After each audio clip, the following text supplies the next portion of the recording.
Getting pregnant is one thing, but the labor and delivery is for the strong and the brave-hearted.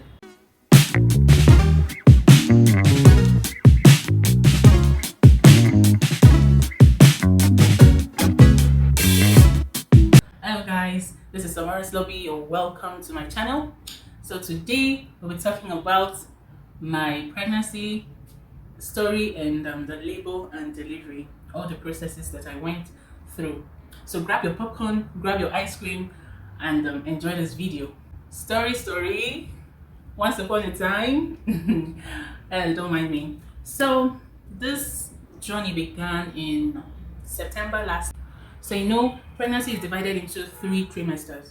So in my first trimester for this pregnancy, the first trimester was okay.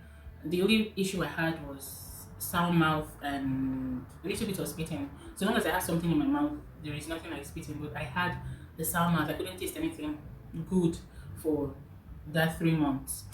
That was basically what happened the first trimester. I didn't have morning sickness. In fact, what I had was what I had was night sickness because I can't actually sleep till I empty my stomach. So I have to throw up everything I eat. I have to empty my stomach before I can sleep. I think it's indigestion. The food doesn't just digest. So before I can sleep, I have to empty my stomach.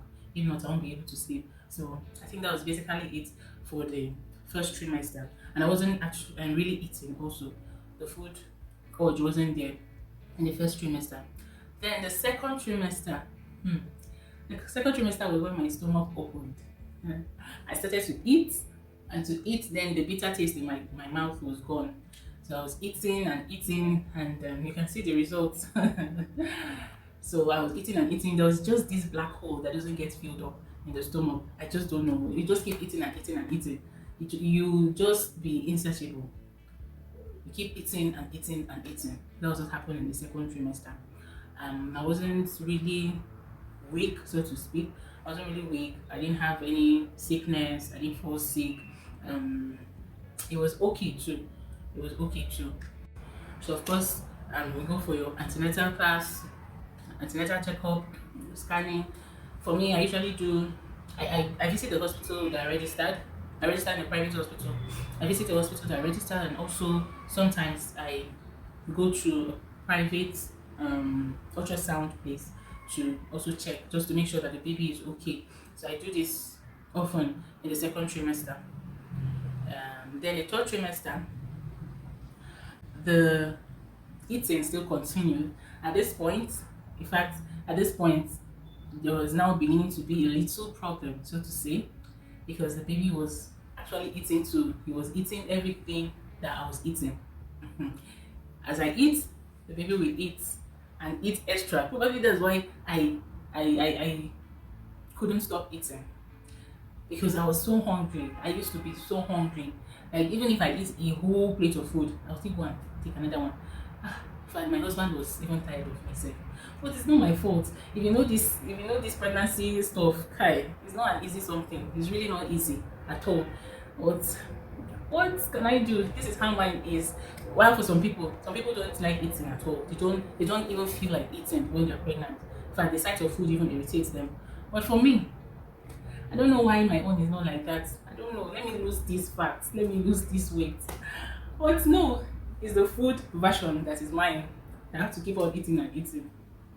So at the third trimester, the baby began to grow big. In fact, at some point when I went for checkup in the private clinic, the LMP and the ultrasound date, the EDD, wasn't rhyming together. Okay, for instance, let's say my LMP. I'll leave what LMP is. Let's say my LMP is in October. Then the EDD showing on the scan in the third trimester, the EDD showing on the scan was now showing September. So a whole month difference. So to show you the weight, the size of the baby. So the disparity was much. It even made me to even start wondering if I actually knew my correct LMP. Because The LMP and the EDD, and the scan, ultrasound, EDD wasn't just finding. So I had to go back and check and check. But I became confused and just left everything. Then, as it was progressing, I'll go for the scan, and then the gynae will tell me, Madam, you're supposed to have delivered this baby. What are you still waiting for? I said, no, it's still remaining 1 month. It's still remaining some weeks to go. That's from the calculation of the NIP and from my first ultrasound. So the baby was so big that, in fact, I was so scared that maybe this baby will result to me having a big tear or undergoing CS. So because of this fear, I had to go and register in a government hospital, the teaching hospital here. So I went to register there just in case of any complication because of the weight of the size of the baby. Because of the size of the baby. If it happens that I have to undergo CS, I know that I have capable hands in the teaching hospital instead of staying in the private hospital. So as I went to the teaching hospital, they did the test, they ran everything, all the checkups and all. So I registered there, and then the baby was weighing 4.2. They advised me that, Madam, it's like a CS that you do. I just laughed it off. The first pregnancy, no CS, second, no CS, then this one, it must come out whether you like it or not. So after registering there, I kept on doing my morning workout, walk around, morning and evening walk around, so that the baby might just hasten on to come out. So in all these trimesters, the only thing I enjoyed is actually no monthly knock on our door, if you understand what I mean. No monthly knock. If there's one thing that I beg God, please, in the next creation story, please remove that thing, that monthly visitor. She just remove it. That's the only thing I actually enjoy being pregnant. Because I just don't like it actually. I just don't like it. So that being said, and in all of this, what I hate most is the checking aspect. When, especially at the third trimester, sometimes even the first trimester, if you are a first time mom, some hospital, I call it violation. Oh my God, the checking, you understand what I'm, they have to check you. So I just don't like that. It's like you're violating my privacy, and I hate it. So that's the thing I don't enjoy also, being pregnant. So the first trimester, they might check you for all those things, and then the third trimester you just have to get ready for it, most of for the check-ins, because they keep checking there and checking there, especially when you're now in labor. So that's my story for the first, second and third trimester. Nothing spectacular, nothing out of the ordinary happened. It's just the normal pregnancy, breaking the stomach day to day, month to month, trimester to trimester. That's it. That's the day before the labor started. I actually did a whole lot of cleaning. I think if you just want your labor to start, just indulge in cleaning, like a hectic, rigorous cleaning. Like I scrub and scrub and scrub the house. So I did a very hectic cleaning. And the baby said, "Mommy, you want to kill me in this stomach? I'm coming out." So that night, around 12 a.m. the night, I was feeling stomach pain. I feel the stomach pain. I said, maybe I'm hungry. Should I eat something? But as I was just talking to myself, but it's too late to eat now, because the stomach was hot and it was so painful.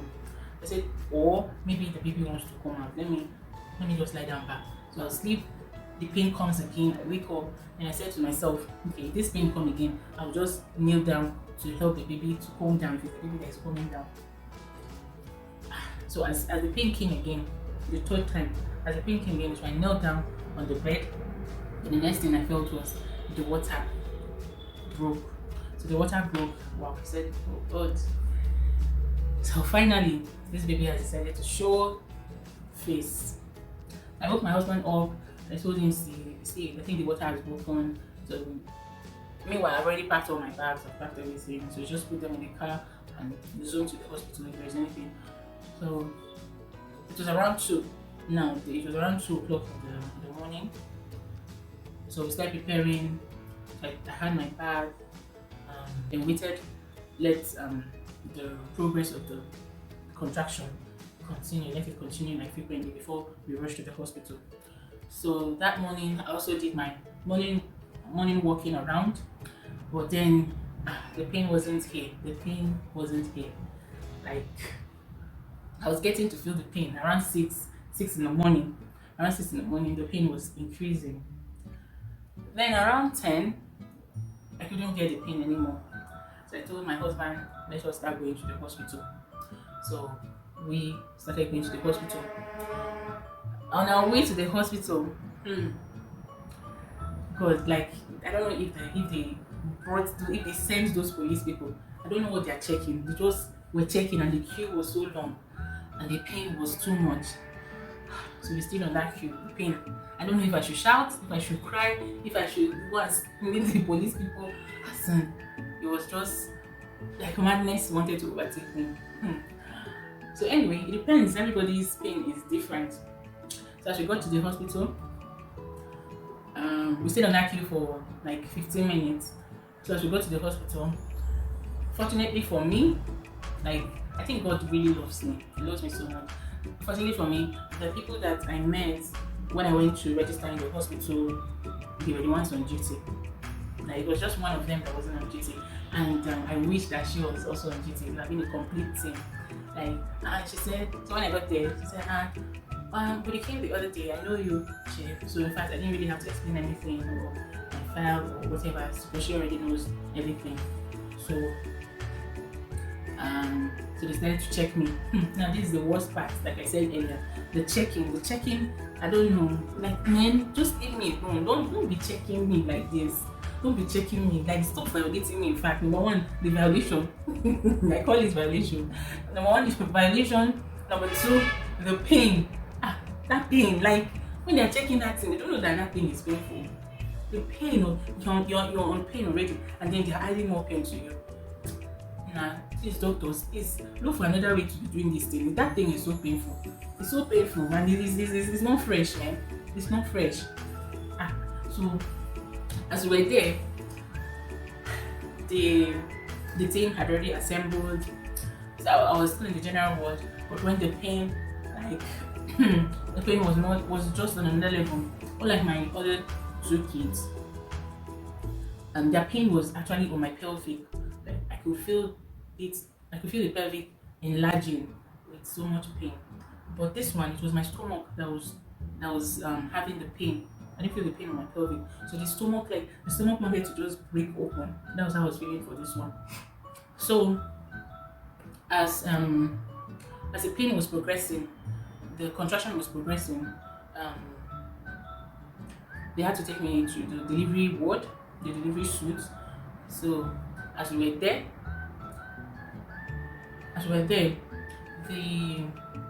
of course the team were still there, checking all what they know how to check. So they kept on checking men, but at this point I couldn't control it anymore. I won't lie to you, I screamed my life out. Everybody's pain level threshold is different. For me, I think my pain threshold is 0. I don't have any tolerance for pain. Some can tolerate it, but as for me, I can't tolerate pain. Like even if you hit me like this, oh God, it's the sensation that it sends to me. I don't like it. So probably some people that beard, exactly beard, that born the pain. Some people that born the pain, but as for me, I couldn't bear it at all. So I was, in fact, okay. So my sister went with me, my husband went with me, and then later on my mom came to the hospital. So my husband was there with me. I held. In fact, I used to pity him because he's the only one I can hold so tight. So once the pain comes, I hold him so tight, like so that I don't know that the pain can actually reduce. My sister was there to also helping me, massaging my back. It was so lovely. So later on, my mom came. So they were alternating who to stay with me, alternating it. The doctors were so friendly. That's one thing I love about the hospital. The doctors were so friendly, and they allowed my family to actually stay with me there. I know in some hospitals they won't have allowed it, but they allowed them to stay with me from the beginning to the end, even with all my screaming and with all my shenanigans, you know. So I really want to use this medium to thank you people. In case you get to watch this video, I want to thank you guys for the love, the care, you know, the support that you give me during my labor and during my delivery. Like, I don't think I received that much love and attention in the first 2 pregnancy. So thank you guys, thank you so much, thank you, thank you, thank you.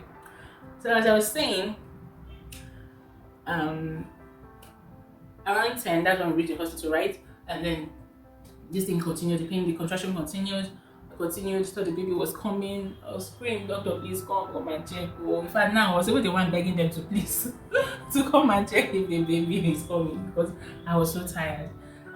The pain, I just wanted the pain to stop.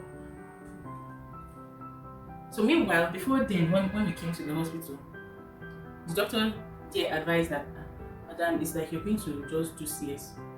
So we told him that no, that please, you should just allow me to go through the labor. Let us see how it progresses. If the labor doesn't progress well, then we can opt for the CS. So that's how we went, because the CS was just the first option and the option that he even wanted because of the weight of the baby. Like I told you earlier, the weight of the baby, that's a week before the labor started, was 4.2. So because of the weight of the baby, he offered to run the CS. So we told him that he should just leave it. Let us see how the contraction progresses. Then he also gave his advice that if I have normal delivery, the baby might have I don't know what they call that, but shoulder dislocation. Is it dystocia, or I don't know. The shoulder might dislocate. So he gave, I can't remember what was the pain. I think that was just the shoulder part that I had, and the shoulder might dislocate. It was coming out. So we just told him, yes, let us just carry on with the process. Once my labor started, so by that 10 to 4, I gave birth around 4 o'clock in the evening. Around 4, the baby came out. And there was no dislocation, there was no complication. Anyway, no complication, no dislocation, no anything. The baby was fine. And then this baby weighed 4.4 kg. So that was the weight of the baby, 4.4 kg. So to show you that I went through hell, but I thank God that everything came out fine. Everything came out smooth. I didn't have any complication, no loss of blood, no forgetting anything in your stomach. Like, I just thank those doctors. And the way that they handled me after the delivery was also good. You know, they made sure that the placenta was out totally, no remnant. And I think the way that they also pressed out the stomach, pressed it out for the placenta to come out, is different from my first 2. As in, I can feel the difference. There's a difference between those 2 and this one. That's postpartum. So, long story short, the baby came out well, healthy, and strong. So they had to keep on, because of the weight of the baby also. Now, if you have a big baby, you also have problems. Not really a problem though. So because of the weight of the baby, so they had to check the glucose level every 2 hours or so. I can't remember again. So they had to keep on checking the glucose of the baby. If the glucose level, is it the glucose or the sugar level? Sugar level, I don't know. One of them. So if it drops, that means I have to be admitted in the hospital with the baby. So the baby's glucose level had to be at a particular level. I think above, was it 3.5 or 4? I can't remember. Or one of them, either 3.5 or 4. The glucose level had to be above that. If not, the baby had to be admitted. So they advise for constant feeding. So we're feeding the baby so that it can be discharged. The only bad thing about the hospital is just that of course, you know what government wants. It's not so conducive, so convenient for you to like sleep over or even stay there, not minding if they admit you and staying there for 1 week. Of course, you know how government hospital is. It's not conducive enough. So we're just praying and hoping that the baby sugar level, the glucose level, whichever one goes up. And he did it for us. The level was perfectly fine the next day and we were discharged. So that's my pregnancy, my labor, and my delivery story. You can also share your own experience in the comment section, what you like and what you don't like about being pregnant. You can share it in the comment section below, and I'll see you in my next video. Bye.